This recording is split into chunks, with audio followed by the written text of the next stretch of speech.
வேட்டையன் படத்தினுடைய first single ஏதோ release ஆயிடுச்சு. அனிருத் இசையில் ரஜினிகாந்தோடைய அந்த வைப் கிட்டத்தட்ட வந்து பார்த்தீங்கன்னா இந்த ஃபர்ஸ்ட் சிங்கிளுக்கு தான் அப்படி வெயிட் பண்ணிட்டு இருந்தாங்க. குறிப்பாக இந்த வேட்டையன் படம் அக்டோபர் 10ஆம் தேதி ரிலீஸ் ஆக போகிறது. அதுவும் லைக்காவுக்கு மிக மிக முக்கியமான படம். தாசே ஞானவேல் இயக்கியிருக்கிற இந்த படத்தில் ஒரு என்கவுண்டர் போலீஸ் ஆஃபீஸராக ரஜினிகாந்த் நடிக்கிறார் அப்படின்ற ஒரு தகவல் இருக்குது. அதுக்கான சில கிளிம்ஸ் வீடியோலாம் நம்ம பார்த்துருந்தோம். இதெல்லாம் தாண்டி இந்த படத்தில் இந்த ஃபஸ்ட்டு சிங்கிள் எப்போ வரும்னு காத்திருந்தா அது இன்றைக்கி வந்தாச்சு. குறிப்பாக வந்து மனசில் ஆயோ அது நேற்று ஒரு 2 நாளாகவே அந்த மனசில் ஆயோ சாங் அந்த வரி அப்படி போட்டு தான் நேற்று வந்து அதை ப்ரொமோட் பண்ணியிருந்தாங்க. கிட்டத்தட்ட 27 வருஷத்துக்கு பிறகு மலேசியா வாசுதேவனுடைய குரலில் இந்த பாட்டு வந்து ஏஐ பண்ணியிருக்காங்க. அதுதாங்க இந்த படத்துடைய பெரிய வைப்பே வந்து. குறிப்பாக அதுலேயும் பார்த்தீங்கன்னா அதிசய பிறவி படம், அந்த அதிசய பிறவி படத்திற்கு பிறகுன்னு நினைக்கிறேன் மேபி ரஜினிகாந்துக்கு வந்து மலேசியா வாசுதேவன் எந்த பாட்டும் பாடல. இந்த பாட்டு அப்படி வைப்பாக இருக்குது. மனசிலாயோ ஒரு கேரள சாங் குத்து சாங்கோடு சேர்த்து இதில் சில வரிகள்லாம் வந்து ரொம்ப ரொம்ப நம்ம கவனிக்கக்கூடிய வரிகளாக இருக்குது. வந்து கலவரம் பண்ண 100 ஊருடா படைச்சவன் ஒரு ஆளுடா அப்படின்ற அந்த வரி மட்டும் போதும். இதெல்லாம் மீறி மறுபடியும் எல்லா மாஸ் ஹீரோக்களுடைய படத்தை வந்து அனிருத் தான் காப்பாற்றணும் அப்படின்ற ஒரு விதம் காப்பாற்றணும்னு தாண்டி வந்து அனிருத் தான் ஒரு மாசை கொடுப்பாரு அப்படின்ட்டு இந்த இடத்துல நிரூபிச்சிருக்காரு. குறிப்பாக இந்த மனசிலாயோ அந்த பாட்டோடு சேர்ந்து சில பேர் அதை டான்ஸ் ஆடிருக்காங்க. அதுவும் அனிருத்தும் வந்து ரஜினிகாந்தோட ஆடி இருக்கிற அந்த வைப் இருக்குது இல்லைங்களா, வேறு லெவலில் இருக்குது. வேட்டையன் படத்து மேலே மறுபடியும் எதிர்பார்ப்புக்கான காரணம் என்னென்னா ஜெயிலர் வெற்றி. ஜெயிலர் கிட்டத்தட்ட ஒரு 600 கோடி அந்த படம் வெற்றியை கொடுத்துருச்சு. ஜெயிலருக்கு இணையான வெற்றி இல்லை ஜெயிலரை தாண்டிய ஒரு வசூலை வேட்டையன் பண்ணுமா? குறிப்பாக லைக்கா நிறுவனத்திற்கு இந்த படம் ஒரு பெரிய அளவுக்கு வெற்றியை கொடுக்குமா அப்படின்னு எதிர்பார்த்துக்கிட்டு இருக்காங்க. அது காரணம் அதுதான். இதெல்லாம் மீறி எனக்கு இந்த மனசிலாயோ அப்படின்னு வந்தப்போயோ என்ன நினச்சுன்னா இந்த பழைய ஒரு ஃப்ளாஷ்பேக்லாம் எனக்கு ஞாபகம் வர ஆரம்பிச்சது. குறிப்பாக வந்து முத்து படம், அந்த முத்து படம் உருவானதை ஒரு சின்ன இதாக சொல்லிட்டு இந்த கதைக்குள்ளே நம்ம போவோம். ஆக்சுவலாக பழைய பாட்ஷா படத்தினுடைய ஒரு ஷோ வந்து preview show Albert theatre, Egmore Albert தேட்டரில் நடந்துகிட்டு இருக்கு. பக்கத்தில் வந்து கேஎஸ் ரவிக்குமார் படம் பார்த்துக்கிட்டு இருக்காரு, ரஜினி இருக்காரு.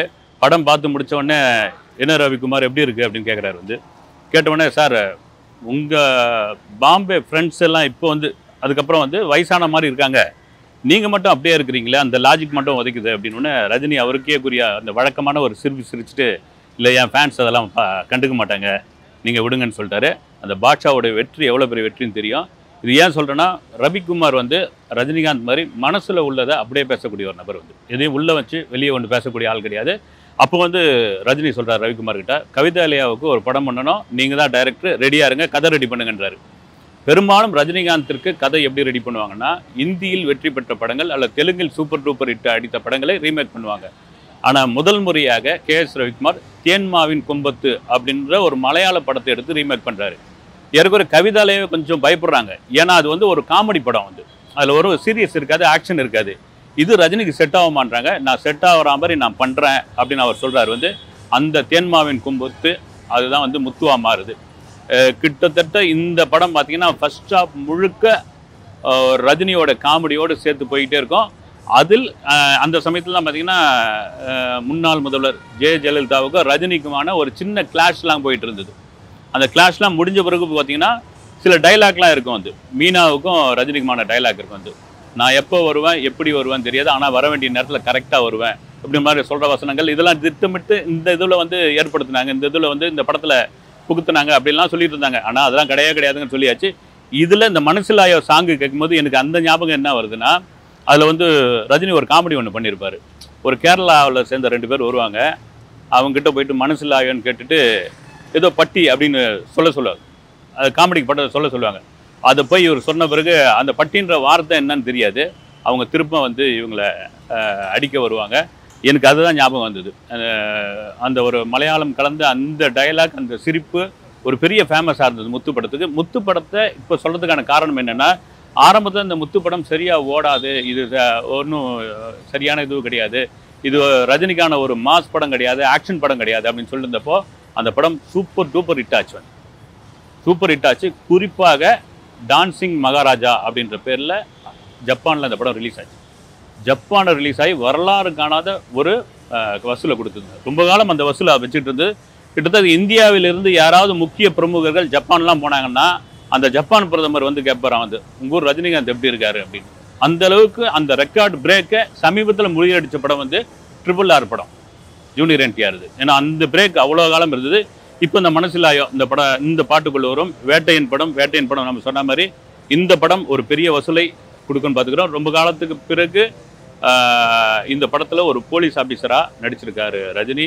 அதுலேயும் வந்து என்கவுண்டர் ஆஃபீஸர். இப்போ என்னென்னா ஒரு இது கூட எந்த அளவுக்கு உண்மைன்னு தெரியல, நிஜமான என்கவுண்டர் சம்பவங்களை இந்த படத்தில் வந்து சீனாக வச்சுருக்காங்க. அதனால் வந்து அவங்கக்கிட்ட வந்து ஒரு என்ஓசி வாங்கணும், நீங்கள் என்ஓசி வாங்கினா தான் இந்த படத்துக்கு நாங்கள் சென்சாரே பார்ப்போம் அப்படின்ற மாதிரி ஒரு தகவல்லாம் இருக்குது. எப்பயுமே தாசே ஞானவேலுடைய இன்புட்டை தாண்டி ரஜினியோட இன்புட்டுன்னு ஒன்று இருக்கு இல்லைங்களா, அது நம்ம ஜெயிலர்லேயே பார்த்தோம். நெல்சன் வந்து வேலைக்கு ஆக மாட்டார், நெல்சன் ஜெயிலரில் வந்து கொண்டு வந்து சேர்த்துருக்காரு. இப்படியா பல விமர்சனங்கள் இருந்தபோது ரஜினியோட இன்புட் ஜெயிலரில் அவ்வளோ அதிகமாக இருந்தது. அதனால தான் ஜெயிலர் வந்து வரலாறு காணாத ஒரு வெற்றியை பெற்றது. குறிப்பாக ஜெயிலர் படத்தில் நம்ம பார்த்துருப்போம், விநாயகன் மிகப்பெரிய வில்லன் வந்து அந்த வில்லன் வந்து ஜெயிலரில் அப்படி தெரிக்கிற மாதிரி இருந்தது. அவர் வந்து ரஜினி பார்த்து ஒரு டைலாக் கொண்டு பேசுவார், மனசிலாயோ அப்படின்னு. அது வந்து பெரிய அளவு ஒரு ரீச் ஆச்சு. இப்போ கூட விநாயகனை வந்து ஏர்போர்ட்டில் ஏதோ தகராறு பண்ணாருன்னு பிடிச்சி அவரை வந்து பெரிய பிரச்சனையாகி போலீஸுக்கும் அவருக்குமான ஒரு தகராறுலாம் நடந்ததாக பார்த்துருந்தோம்.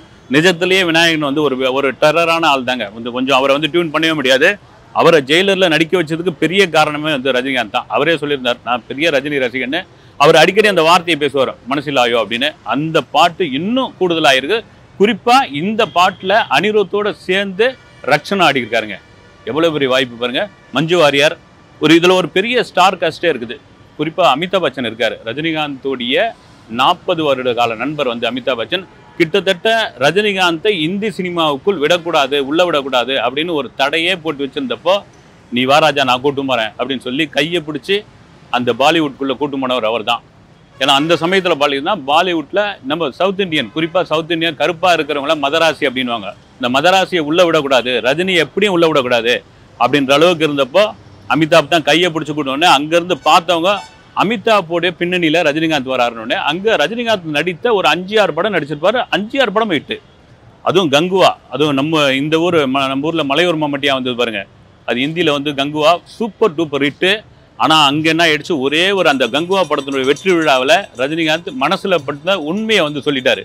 என்ன உண்மையை சொல்லிட்டாருன்னா, என்னை வந்து மதராசின்னு சொல்கிறாங்க, என்னை வந்து கருப்பானவன் கேலி பண்ணுறாங்க, ரெண்டாவது என்னுடைய ஸ்டைலை வந்து பண்ண விடாமல் பண்ணுறாங்க அப்படின்னு ரொம்ப அதை வந்து ஓப்பனாக பேசினோடனே அந்த பாலிவுட்லேருந்து அப்படியே ஒதுக்கிட்டாங்க. நல்ல வேலை பாலிவுட்டில் அப்படி இருந்து ஒதுக்குனதுனால தான் நமக்கு இன்றைக்கி தமிழ் சினிமாவில் ஒரு சூப்பர் ஸ்டார் கிடச்சிருக்காரு. அதே போல் தான் வேட்டையன் படத்தை எதிர்பார்த்துக்கிட்டு இருக்கோம். குறிப்பாக அக்டோபர் 10ஆம் தேதி அந்த போட்டியில் இருந்த கங்குவாவே வெளியே போயிடுச்சு. குறிப்பாக இப்போ இந்த மனசிலாயோ பாட்டை வந்து கொண்டாடிக்கிட்டு இருக்காங்க. இதுக்கப்புறம் வர ஒவ்வொரு update, second single, third single, அப்புறம் டீசர்ட், ட்ரெய்லர் இப்படியே வந்துக்கிட்டு இருக்கோம். அது எல்லாம் எதிர்பார்த்துக்கிட்டு இருப்போம். இப்போ இந்த சமயத்தில் மனசிலாயோ அந்த சாங்கை வந்து கொண்டாடிக்கிட்டு இருக்காங்க. பார்ப்போம் அடுத்த அப்டேட் எப்போ வருதுன்னு. நன்றி, வணக்கம்.